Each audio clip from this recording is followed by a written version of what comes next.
So hello everyone, কী অবস্থা সবার? Hopefully সবাই ভালো আছো, আমিও ভালো আছি। তো সেই দিন ওয়েদারটা খুব ভালো ছিল, তো আমারও পাস্তার ক্রেভিংস হচ্ছিলো, মন চাইছিল ঝাল কিছু খাই।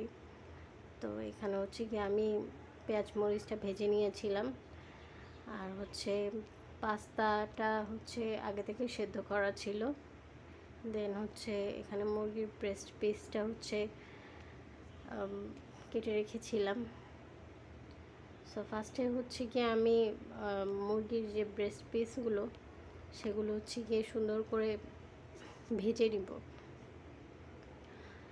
এটার সাথে হচ্ছে গিয়ে রসুন কুচিও দেওয়া আছে, মানে পেঁয়াজ মরিচের সাথে হচ্ছে রসুন কুচিটাও দেওয়া আছে, তাহলে মাংসের যে মানে গন্ধটা, কাঁচা গন্ধটা সেটা থাকবে না। তো এটা হচ্ছে গিয়ে মাংসের ব্রেস্ট পিসগুলো এই যে এভাবে ভেজে নেব। দেন হচ্ছে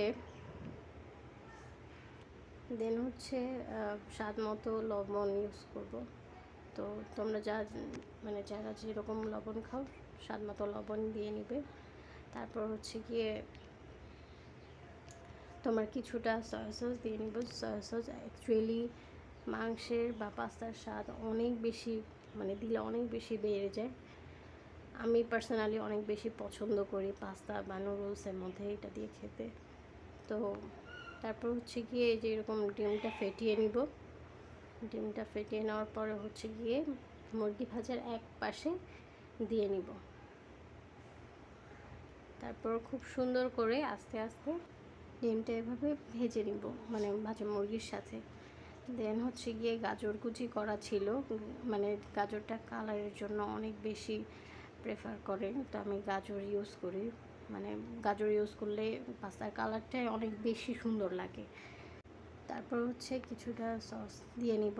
সস কিন্তু মোস্ট ইম্পর্টেন্ট জিনিস, মানে পাস্তার কালারটাই চেঞ্জ করে দেয়, অনেক বেশি ভালো লাগে। তো কারা কারা এভাবে পছন্দ করো কমেন্ট সেকশানে জানিও। দেন হচ্ছে কি আমি ওই পাস্তার যে মশলাটা সেটা দিয়ে নিব। অনেকে ম্যাগি মশলাও ইউজ করে, ম্যাগি মশলার ফ্লেভারটা কিন্তু অনেক ভাল লাগে। তো মশলাটা অনেক বেশি জমাট হয়েছিল, আমি অ্যাকচুয়ালি বুঝতে পারছিলাম না যে কেন জমাট হয়েছিল, আমাকে জানিও। মেয়াদ ঠিকই ছিল, তারপরও মানে আমি চেক করেছিলাম পরে। তো এরকম করে হচ্ছে পাস্তাটা, সেদ্ধ করা পাস্তাটা দিয়ে নিব। দেন হচ্ছে গিয়ে নাড়াচাড়া দিয়ে, মানে তখন যে স্মেলটা আসতেছিল মাশাআল্লাহ, মানে অনেক ভালো লাগছিল। দেন হচ্ছে গিয়ে আমি কুচি করা ধনেপাতা আগে থেকে কেটে নিয়েছিলাম, ওটা দিয়ে নিব। ধনেপাতা ইউজ করলে মানে আমার পার্সোনালি অনেক বেশি ভালো লাগে। তো লাস্ট লুকটা যে এত বেশি সুন্দর ছিল মাশাআল্লাহ। সো এটাই হচ্ছে কি আমার ফাইনাল পাস্তার লুক।